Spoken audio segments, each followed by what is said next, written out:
자, 그런가 하면 사실 이재명 대표가 받고 있는 재판 중에는 이른바 위증교사 의혹 재판도 있습니다. 곧 선고도 예정돼 있는데, 그런데 이화영 전 부지사 재판에서도 이른바 이화영 전 부지사의 측근이 위증을 했다는 혐의가 제기됐습니다. 경기도의 평화협력국장 전직 A씨, 이화영 전 부지사의 측근으로 분류되는데, 지난해 이화영 부지사 재판에서 이런 증언을 했어요.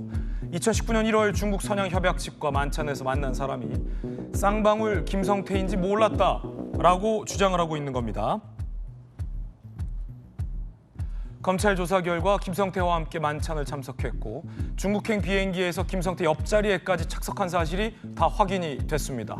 김성태와 같은 차를 타고 이동한 것까지 다 확인이 됐습니다. 검찰은 이화영 전 부지사의 측근을 위증 혐의로 기소를 했습니다. 자, 그러자 첫 재판에서 혐의를 부인했습니다. 검찰이 비행기 옆자리에 앉은 김성태 본 적 없냐라는 질문에 없다로 답변했었다. 몰랐다는 취지였다. 이전부터 알고 있었는지 모르고 있었는지가 쟁점이었다라고 부인을 했습니다.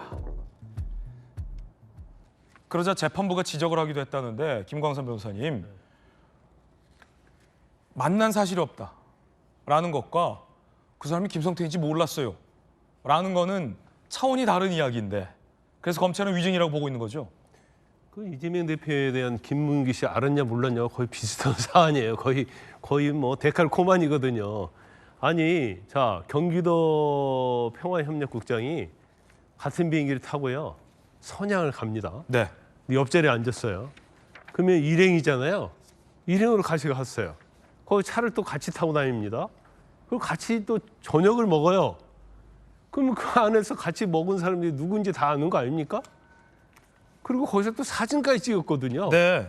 그러면 이걸 김성태인지 몰랐다는 게 말이 안 되잖아요. 그러니까 이 사람은 이제 몰랐다고 해버리면 위증이 되니까 뭐 같이 밥 먹고 차는 타고 있었지만 그 당시에 쌍방울에 김성태인지 몰랐다고 회피하려고 하는 것 같아요. 근데 뭐 제가 볼 때는 저건 뭐 명백히 위증죄 되는 데는 뭐 아무런 문제가 없다 이렇게 보거든요. 그런데 왜 저렇게 구태여 너무나 명백한 사안까지 저렇게 거짓말을 했을까?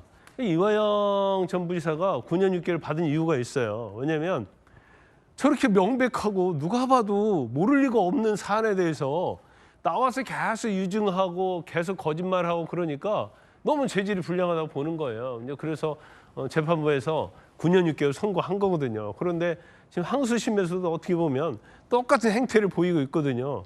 그러면 뭐 형이 깎일 여지가 있겠습니까? 김광선 변호사님 어떤 개인적인 견해 전해드렸습니다. 그런가 하면 이화영 전 부지사의 진술이 계속해서 바뀌어왔습니다. 이른바 검찰이 회유했다라는 그 주장 말입니다. 음주 시점도 6월 30일, 6월 말, 7월 초, 6월 18일이나 19일로 바뀌었고 음주 장소도 수원지검 창고 검사실 내 영상 녹화실로 바뀌어왔습니다.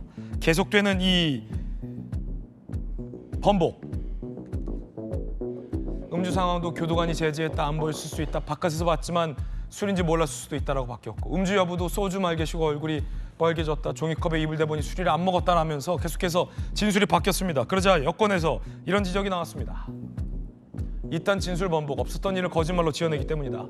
최소 7차례 이상 손바닥 뒤집듯 진술을 바꾸는 한 명 때문에 국가기관이 끝없이 해명해야 하는 게 타당하느냐라는 지적도 나왔습니다. 송영우 변호사님. 이쯤 되면요, 이것은 이화영 씨 개인의 문제가 아니고 민주당의 문제입니다. 자, 지금 이화영 씨는 이미 이제 1심에서 9년 6개월이라는 중형을 선고받았는데 네. 어떻게든 그 자신의 중형이라고 하는 운명을 피해보려고 발버둥을 치고 있는 상황이죠. 그러니까 무슨 뭐 회유를 받았다, 압박을 받았다 그러면서 주장을 수도 없이 바꾸면서 허위 진술을 하는 것이 설령 이화영 씨는 그럴 수 있다고 치더라도 이런 이화영 씨를 국회에 불러다가 청문회라는 명목으로 혹은 국정감사라는 명목으로 변명의 장을 만들어주는 것은 이것은 명백하게 입법 권력의 사유화예요. 이쯤 되면은 민주당이 이런 비정상적인 정치는 중단해야 됩니다. 그 이화영 씨를 불러다가 변명의 장을 만들어주려다가 오히려 민주당이 역공을 당하지 않았습니까? 그 이른바 이화영 녹취록이라고 하는 것이 국회에서 공개가 됐죠. 거기 보면은 무죄 재판 로비라고 하는 경악할 만한 단어가 등장합니다. 그것도 한 번이 아니고 2번이라고 이화영 씨 본인이 자신의 변호인에게 그렇게 토로하는 내용이 생생하게 담겨 있어요.